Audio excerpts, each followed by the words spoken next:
이사야 55장 1절 우리 다 같이 말씀을 봉독하겠습니다. 오라 너희 모든 목마른 자들아 물로 나아오라 돈 없는 자도 오라 너희는 와서 사 먹되 돈 없이 값 없이 와서 포도주와 젖을 사라. 아멘.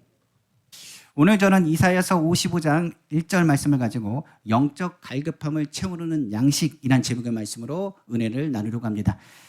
얼마 전 신문에 유엔 식량 기구의 통계 보고서를 보게 되었습니다. 이 보고서에 의하면 코로나와 우크라이나 전쟁 등을 통해서 전 세계에 7억 명 가까이의 사람들이 굶주림에 시달리고 있다는 보고였습니다. 또한 이 보고서에 의하면 영양실조 탓에 발육부진 상태에 놓인 5세 미만의 어린아이가 1억 4,800만 명이나 되었다고 이야기합니다. 그러니까 어린아이 5세 미만인 숫자도 1억 거의 5천만 명이 되는 숫자가 영양실조 상태에 놓여지게 되어 있다라고까지 자료에 나왔습니다. 이처럼 사람이 굶거나 영양실조에 걸리면 굉장히 큰 문제가 생기게 됩니다. 육체적인 정신적인 생활을 할 수 없게 될 뿐만 아니라 특별히 어린아이에게서 영양 공급이 제때 이루어지지 않으면 그들은 성장할 수 없을 뿐만 아니라 그들이 온전하게 사회생활이나 일상생활을 할 수 없다는 것을 의미하는 것입니다. 인간은 그러나 육체적으로만 이루어졌나요? 아닙니다. 무엇보다도 인간은 영혼육으로 이루어졌기 때문에 육적인 갈급함에서도 문제가 발생하는데 영적인 갈급함에서 문제가 발생하지 않을 리가 없다는 것입니다. 바로 영적인 양식도 공급되지 않으면 적절하게 공급되지 않으면 신앙이 자랄 수가 없습니다. 그러므로 성경에서는 온전한 사람, 신앙이 성장하기 위해서는 영적인 영양 공급이 반드시 필요하다는 것을 가리키고 있습니다. 한번 성경 한번 보겠습니다. 오늘 이사야서 55장 1절 말씀입니다. 오라 너희 모든 목마른 자들아 물로 나오라 돈 없는 자도 오라 너희는 와서 사 먹되 돈 없이 값 없이 와서 포도주와 젖을 사라고 성경은 기록하고 있습니다. 여기서 사서 먹으라는 것은 바로 영적인 양식을 의미하는 것입니다. 그러나 성경에서 말하기를 돈 없이 와서 먹으라고 얘기합니다. 이 얘기는 돈으로 살 수 없다는 것을 얘기합니다. 영적인 것은 돈으로 살 수 있는 것이 아닙니다. 하나님께서 은혜로 베풀어 주셔야 되는 것입니다. 그래서 성경에서 말하기를 사라라는 얘기는 무엇보다 대가를 지불하라는 의미입니다. 값을 지불하라고 했는데 돈으로 지불할 수 없기 때문에 너희가 값을 지불할 수 있는 유일한 방법이 무엇인지를 생각해 보라는 것입니다. 여기서 성경에서는 그러므로 영적인 양식을 얻기 위해서 너희가 지불할 것을 누가 지불하셨으니 이미 하나님께서 지불하셨는데 하나님께서 누굴 통해서 지불하셨느냐? 바로 독생자 예수 그리스도를 통해서 그 모든 죄를 청산하시고 너희의 죄의 값을 이미 지불하셨으므로 너희가 예수 그리스도를 믿고 믿음으로 나가면 하나님의 은혜를 소유한 자라 무엇보다 이것을 통하여 너희 삶 가운데 영적인 양식이 주어지게 될 것임을 성경은 가리키고 있다는 것을 우리가 확인할 수 있는 것입니다. 그러므로 오늘날 많은 사람들 정신적으로 영적으로 굉장히 결핍한 상태 가운데 있다는 것을 우리는 알아야 됩니다. 무엇보다도 보이지 않는 세계가 보이는 세계를 다스리는 것처럼 세상에는 보이지 않는 세계의 여러 가지 부분들에 대해서 영적인 갈급함이 해소되지 아니하면 사람은 행복할 수 없고 기쁨을 누릴 수 없으며 그 가운데 주신 하나님의 채우심과 하나님의 주신 은혜를 누릴 수 없다는 것입니다. 영적인 갈급함은 우울증과 거탈함과 불안과 영적 성장에 장애가 되기 때문에 오늘 영적 성장에 있는 필요한 양식이 무엇인지를 좀 깨달아 알기 원하고 영적 갈급함을 채우는 양식을 통해서 영적인 결핍에서 자유함 얻으시는 우리 성도님 다 되시기를 다시 한번 주님의 이름으로 축원합니다. 그럼 첫 번째로 우리가 기억하고 있습니다. 영적 갈급함을 채우는 양식은 무엇일까요? 바로 성경은 말하기를 하늘에서 내려온 떡, 바로 예수 그리스도가 되신다라고 성경 기록하고 있습니다. 성경은 너희 목마른 자들아 물로 나오라고 했습니다. 여기서 물은 무엇입니까? 성경에서 말한 것처럼 물은 생명과 빗대어 이야기하고 있습니다.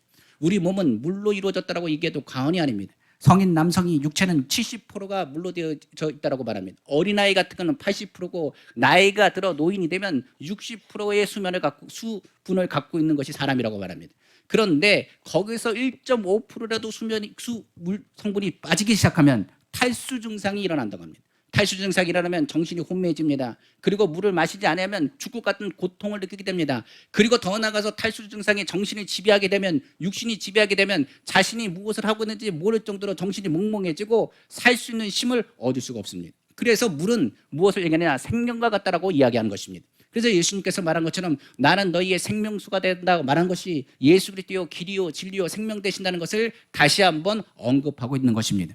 제2차 대전 당시 이야기입니다. 아프리카 전선에서 미국 군인들이 기록을 읽어보면 수많은 사람이 사막에서 길을 읽다가 죽었다고 합니다. 그 죽었는데 죽은 시체를 보니까 그 입안에 무엇이 가득했느냐? 모래로 가득 차 있었다고 말합니다.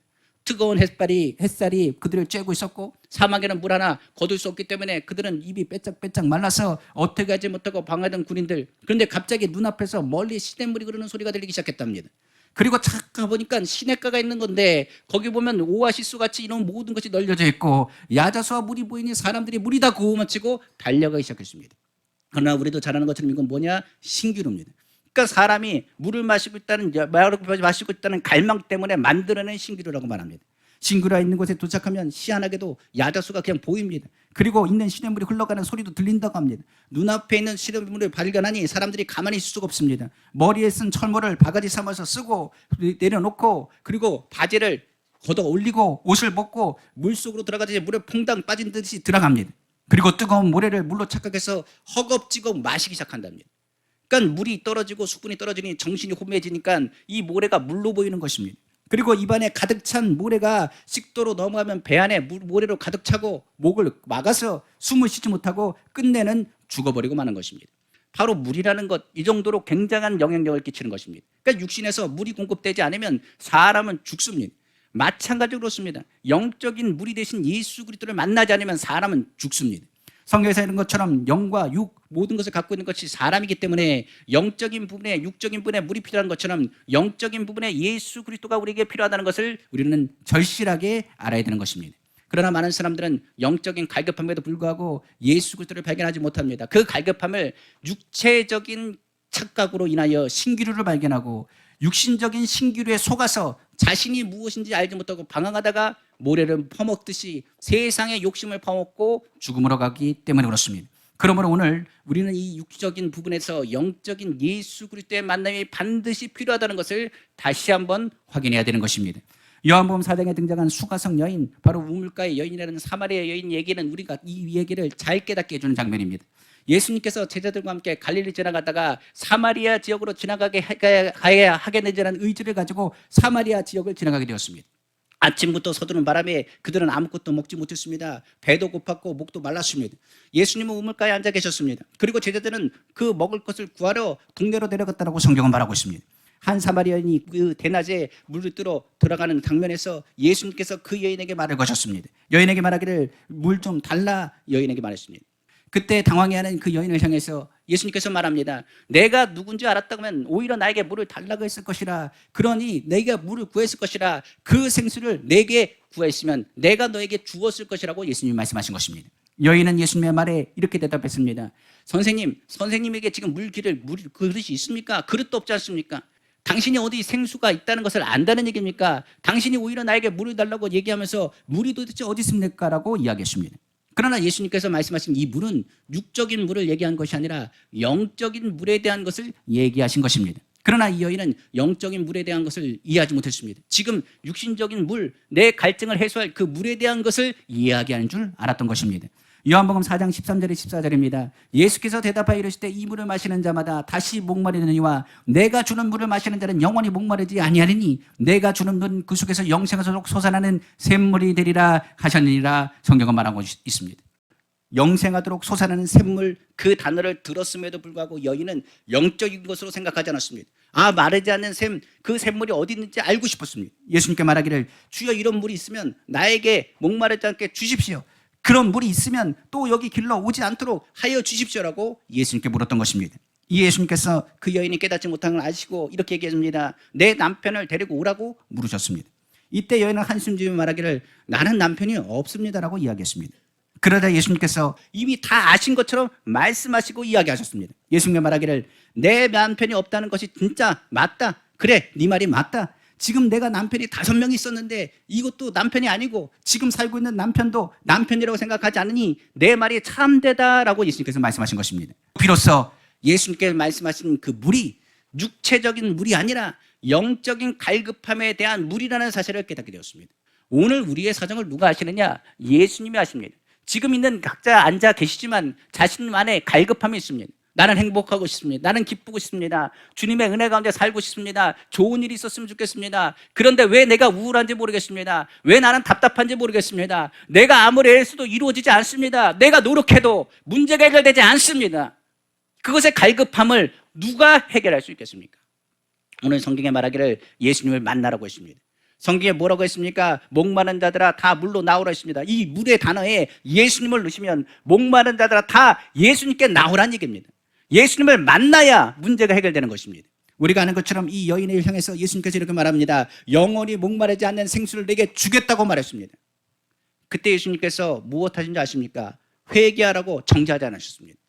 다른 율법은 그랬을 것입니다. 저 같은 경우도 그랬을 것입니다. 5번씩이나 이혼했다고요. 6번째 남편도 남편이 아니라고요. 당신 그것부터 회개됩니다라고 얘기할지 모르겠습니다.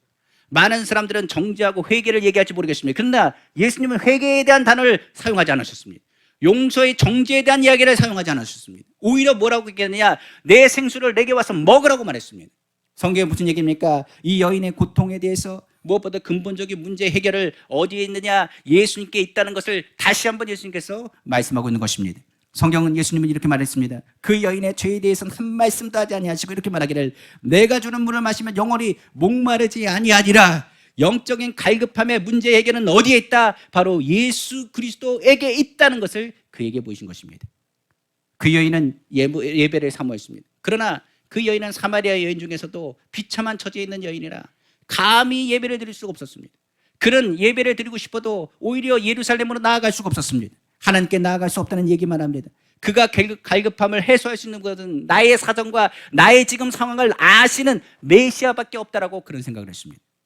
그 순간 그녀를 찾아가신 예수님, 우리가 아는 것처럼 예배자 구원자를 찾으신 하나님이라고 말씀하시는 예수님, 그리고 메시아가 누구라고 말할 때 내가 그다라고 말씀하신 예수님, 예수님께서 그가 갈망하는 메시아인 것을 그는 대화를 통해서 깨닫게 된 것입니다.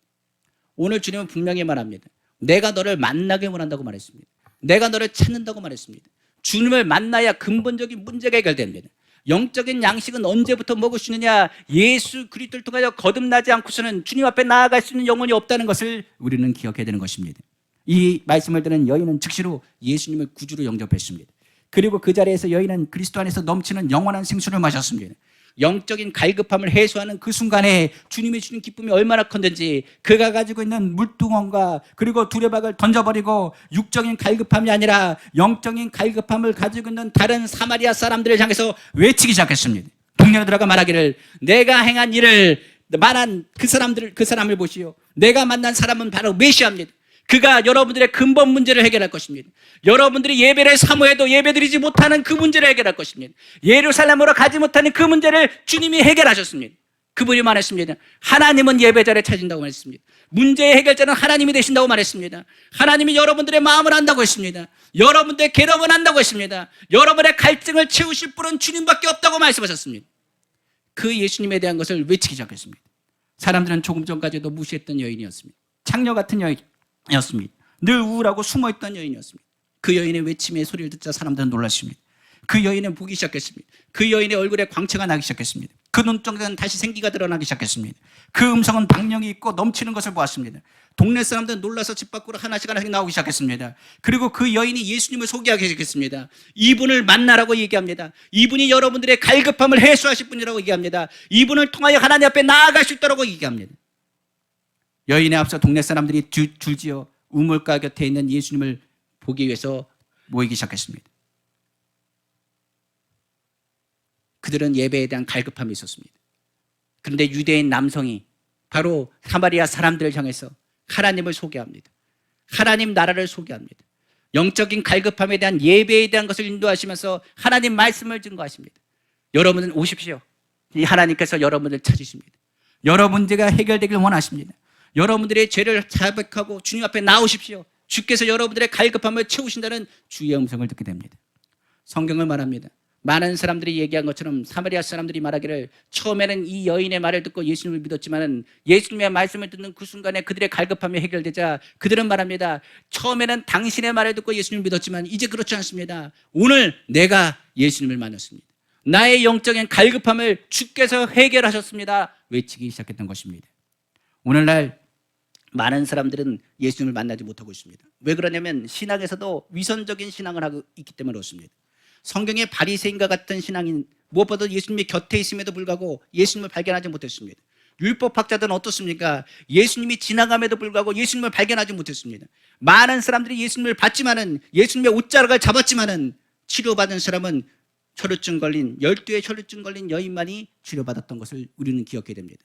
성경은 이것을 얘기합니다. 주님께서 마음속에 갈급함이 있다면 거드름 피우면 안 됩니다. 율법적으로 정죄하는 게 아닙니다. 우리는 주님이 필요하다는 걸 외쳐야 됩니다. 주님이 나의 죄를 용서하시고 나로 하여금 하늘나라의 문을 여신다는 것을 확신을 가지고 나아가야 되는 것입니다.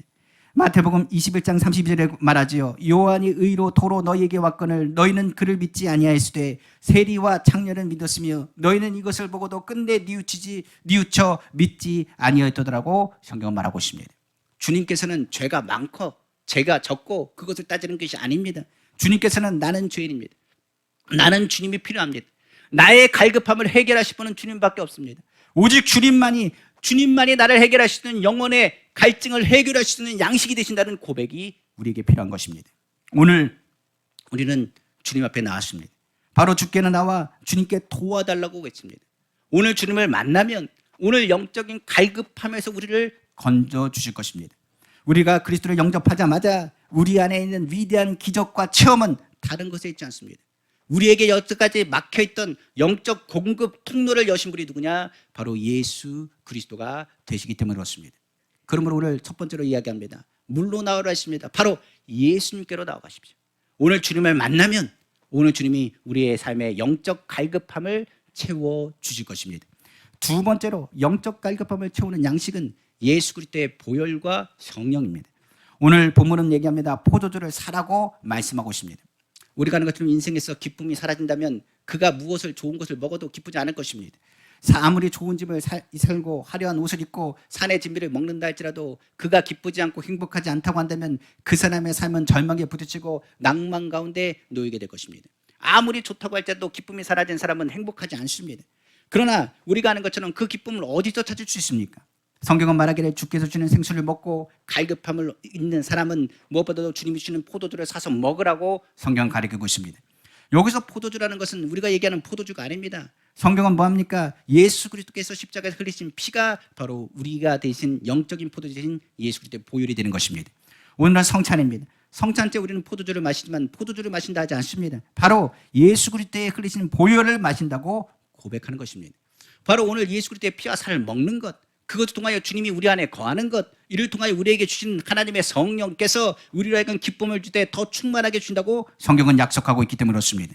세상에서 말하는 독주, 포도주는 성경에 이렇게 기록되어 있습니다. 잠언서 31장 6절에 7절에 독주는 죽게 된 자에게, 포도주는 마음에 근심 있는 자에게 줄지어다. 그는 마시고 자기의 빈구한 것을 잊어버리겠고 다시 자기의 고통을 기억하지 아니하리라 성경 기록되어 있습니다. 그러니까 독주와 포도주는 인생의 삶에 있어서 아픔과 고통에 대한 것을 잊어버리는 역할을 감당할 수 있도록 도와주는 역할을 합니다. 그러나 결과적으로 생각하기를 세상에서 이 독주와 포도주는 무엇보다 순간은 잊어버릴지 모르겠지만 영원한 갈증을 해결하는 문제 해결은 되지 않는다는 것을 또한 성경 가르치고 있습니다. 그래서 문제가 발생하면 독주와 포도주를 찾아가는 것이 아니라 영적인 포도주 대신 예수 그리스도의 피를 의지하고 성령 안에 거할 것을 성경은 거듭 강조하고 있는 것입니다. 세상에 주는 포도주는 무엇보다 취하게 하면 그 염려와 근심은 순간 사라질 수 있습니다. 그러나 영원히 사라지는 건 아닙니다. 그러나 예수 그리스도의 보혈을 바라고 그 안에 성령님 환영하고 인정하고 모셔드리고 성령과 함께 동행하는 사람은, 성령으로 취한 사람은 세상에 있는 모든 문제를 해결할 수 있는 하나님의 해답을 듣게 되는 것입니다. 그래서 성경에 제자들을 향해서도 말합니다. 뭐라고 합니까? 부활하시고 나서 승천하시기 전 너희는 성령을 받아라. 너희가 몇 날이 못하여 하나님께서 주신 성령을 부어줄 것이라. 성령이 부어주면 너희가 지금 염려하는 것, 너희가 근심하는 것, 너희가 걱정하는 것, 너희가 답답해하는 것, 너희가 괴로워하는 그 문제가 해결될 것이라. 예루살렘을 회복하면 언제입니까? 그거 생각하지 말아라. 예루살렘을 회복하는 것은 하나님께서 하시는 부분이요, 너희의 삶과 성령이 임하면 내가 하는 말이 무엇인지 너희가 깨닫게 될 것이라고 말했습니다.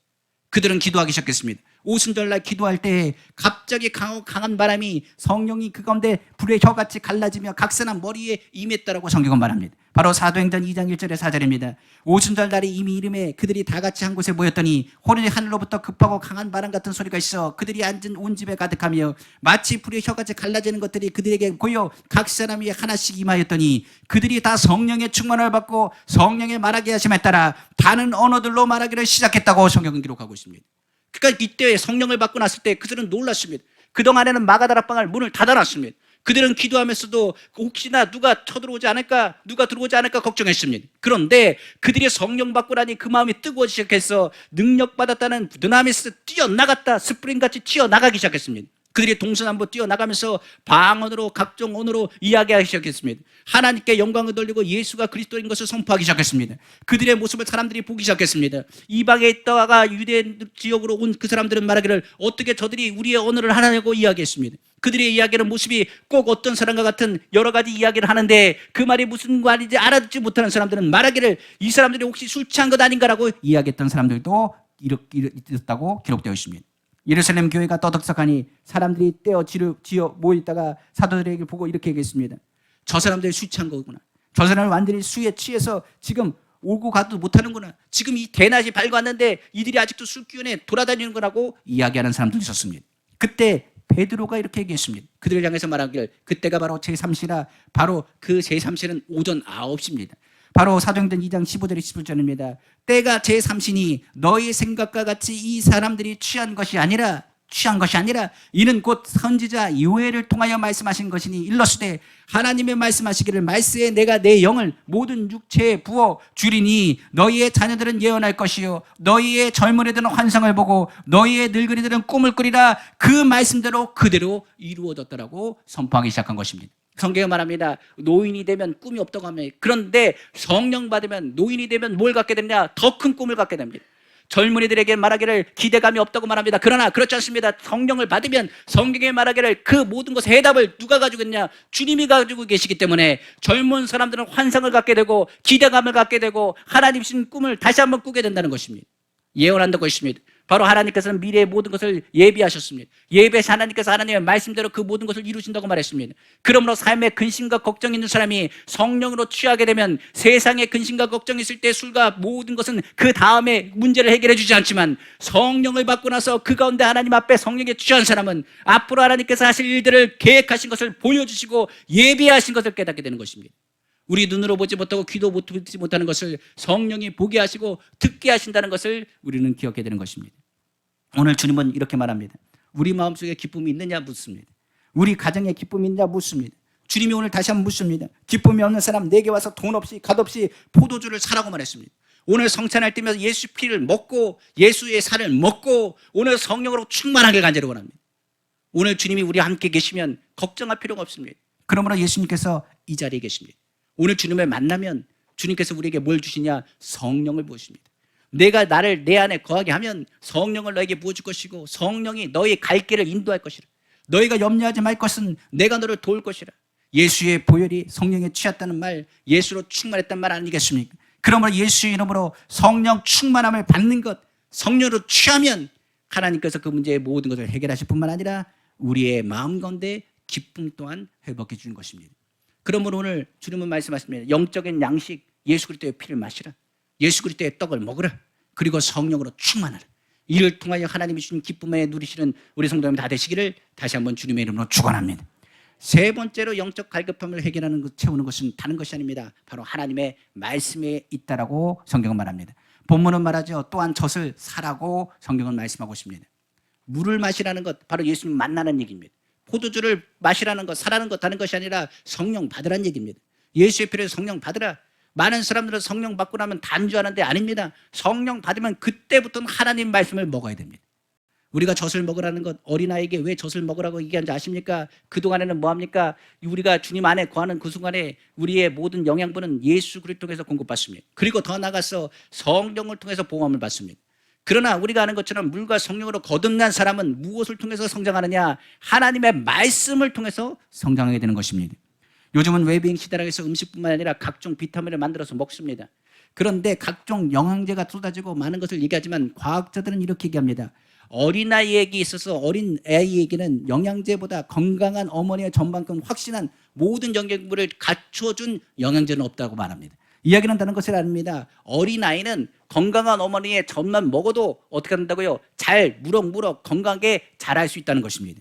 밥을 먹기 전 어린아이가 자라기 전에 꼭 필요한 요소가 뭐냐? 건강한 어머니의 젖입니다. 그러니까 그 젖을 먹고 자란 자는 그 면역력뿐만 아니라 모든 것에서 어떤 사람들보다 건강하게 성장할 수 있습니다. 이와 같이 우리가 예수 그리스도를 만나고 성령의 충만함을 받으면 그때부터 어떻게 되냐? 영의 양식인 하나님의 말씀을 먹어야 우리가 성장하게 되는 것입니다. 바로 우리가 이길 수 있는 힘이 하나님 말씀 안에 있기 때문에 그렇습니다. 성경 보겠습니다. 베드로전서 2장 1절에서 2절입니다. 그러므로 모든 악독과 모든 기만과 외식과 시기와 모든 비방하는 말을 버리고 갓난 아기들 같이 순전하고 신령한 젖을 삼아라. 이는 그로 말미암아 너희로 구원에 이르도록 자라게 하려 함이라 성경 말하고 있는 것입니다. 그럼 젖을 언제까지 먹습니까? 라고 말할지도 모르겠습니다. 장성한 분량까지 자라고 있는데 이 장성한 분량은 무엇이냐? 바로 우리가 성령 받고 나서 끝이 아니라 바로 하나님 나라 가기까지 우리는 뭐합니까? 주님이 안에서 신앙을 어린아이 같은 신앙으로 주님의 주신 젖을 먹으란 얘기입니다. 그 언제까지요? 천국 갈 때까지. 주의 말씀을 주야로 묵상해야 아프지 않습니다. 그 영양분의 양식을 공급받아서 우리가 하나님의 말씀 안에 섬기며 주의 일들을 감당하게 되는 것입니다. 그럼 어떤 분들은 얘기할 것입니다. 율법 학자들은 하나님 말씀을 잘 알지 않습니까? 맞습니다. 그들은 잘 알고 있습니다. 그런데 누굴 만나지 못했습니까? 예수님을 만나지 못했습니다. 그들은 하나님의 말씀을 달달달 외웁니다. 맞습니다. 그러나 그들은 뭘 받지 못했습니까? 성령을 받지 못했습니다. 그러나 우리는 예수 그리스도를 만났습니다. 오늘 예수 그리스도를 구주로 영접하고 예수 그리스도의 그 믿음을 고백하는 사람들입니다. 그리고 우리 안에 성령이 내주하셨기 때문에 하나님의 말씀을 받아들일 때는 이방인과 율법학자들이 받아들이는 거랑 다릅니다. 바로 성령 받고 하나님의 말씀을 들으면 그 말씀의 모든 것이 뼈가 되고 살이 되는 것처럼 우리의 모든 성장에 도움이 될 수 있는 영양분으로 우리에게 흡수가 되는 것입니다. 그러므로 어린아이 같은 신앙을 가지고 오늘 영의 양식인 하나님의 말씀인 젖을 끊임없이 먹어야 됩니다. 바로 신령한 말씀인 창세기부터 계시록의 말씀을 우리는 늘 의지하고 믿음으로 나가야 됩니다. 무엇보다도 성령 안에서 주님의 말씀을 먹으면 우리의 신앙은 어떻게 자라느냐? 성령의 열매를 맺으며 장성한 분량까지 자라도록 하나님이 도와주시는 것입니다. 바로 누굴 닮아가게 되느냐? 예수 그리스도를 닮아가는 것입니다. 하나님의 말씀의 젖을 먹은 사람은 그런 하나님의 말씀 안에서 성령이 하나님의 감동으로 된 것으로 예수 그리스도를 닮아가게 되어지는 것입니다. 그러므로 하나님의 말씀은 지식과 능력이 있으며 지혜와 믿음의 분별력이 있어서 우리가 다른 책을 보지 못하더라도 하나님의 말씀을 주야로 묵상하며 성령 충만한 사람이 하나님의 말씀 바라보고 나아간다면 옳고 그른 것을 주님께서 분별하게 하시고 바른 길로 인도하신다는 것을 우리는 깨달아 알게 될 것입니다. 그러므로 어머니의 젖에 모든 것이 영양분이 들어간 것처럼 하나님 말씀에 모든 것이 들어가 있습니다. 오늘 이 시간에 예수님을 만났습니까? 그러면 하나님 안에서 성령을 구하십시오. 성령으로 우리가 주님의 은혜 가운데서 예수 그리스도를 주라 시인하는 것은 성령이 없이는 불가능합니다. 예수 그리스도 입술로 시인한 사람이 있다면 하나님 말씀을 그때보다는 본격적으로 보셔야 됩니다. 주의 말씀은 살았고 운동력이 있습니다. 좌우의 어떤 날성보다 예리합니다. 홍과 영과 및 관절과 골조를 찔러 쪼개까지 하시고 내 마음과 생각을 감찰하신다고 했습니다. 주님이 우리의 마음과 생각을 지키시고 감찰하시는 것이 바로 하나님의 말씀입니다. 그러므로 하나님의 말씀은 우리의 심령에 있는 성령의 불을 더 타오르게 합니다. 주의 말씀이 들어가지 않으면 성장도 되지 않지만은 그 말씀의 불이 꺼진다는 것을 알아야 됩니다. 우리가 다시금 성령으로 불을 붙여야 되지 않겠습니까? 주의 말씀을 읽고 묵상하는 우리 귀한 성도님 다 되기를 다시 한번 주님의 이름으로 축원합니다. 예수님께서도 이렇게 말씀하셨습니다. 나는 세상에 불을 붙이러 왔다고 했습니다. 예수님은 하나님의 말씀이요 은빛교회가 성령의 불이요 전도의 불이요 말씀의 불을 붙여야 할 때라는 것을 우리는 알아야 될 것입니다. 올해도 이제 벌써 10월입니다. 엊그제가 2023년 시작한 것 같은데 벌써 10월 달이 왔습니다. 오늘은 10월 또 1일입니다. 우리가 하나님께서 올해 주신 말씀이 뭔지 기억하십니까? 올해 하나님께서 우리 교회에 주신 말씀은 바로 에베소서 5장 18절 말씀입니다. 술 취하지 말라 이는 방탕한 것이니 오직 성령으로 충만함을 받으라고 말씀하셨습니다. 하나님 말씀은 우리에게 성령의 충만함을 강조합니다. 은빛교회는 성령의 불타는 교회로 마지막 때에 하나님의 귀한 사명을 감당하는 교회가 되어야 될 것입니다. 이에 그 발에 등이 되는 것이 무엇이냐? 하나님의 말씀입니다. 주의 말씀을 가져야 성령의 불이 붙습니다. 주의 말씀을 붙잡고 기도해야 하나님의 응답이 나타납니다. 주의 말씀을 등을 삼아야 우리의 기도하는 내용과 우리가 가는 방향이 하나님의 뜻에 맞춰서 간다는 것을 우리는 기억해야 됩니다. 그러므로 오늘도 하나님 말씀을 사모하십시오. 그리고 그 말씀을 통해 성령의 열매를 맺는 교회로 성숙해 나아가기를 다시 한번 주님의 이름으로 축원합니다. 기도하겠습니다.